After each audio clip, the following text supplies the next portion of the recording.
hang scrub ni very important, okay? To make sure that risiko infection kurangan. Patient ada Dr. Syahir, patient nak buat laser densitomy C3, 4, 4, 5, 5, 6, 6, 7.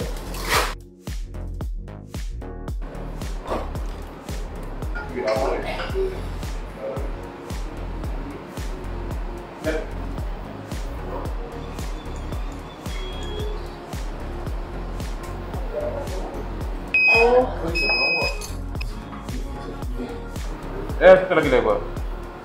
So sekarang ni kita buat rawatan pada saraf C5, C6, C6, C7 pulse radiofrequency untuk mengurangkan masalah kebas, sakit menjala daripada leher ke tangan. Kita tahu masalah slip disc ni tekanan disc kepada saraf yang menyebabkan sakit yang menjala. So dengan bantuan radiofrequency ni membantu untuk memulihkan kembali pelancaran aliran elektrik saraf.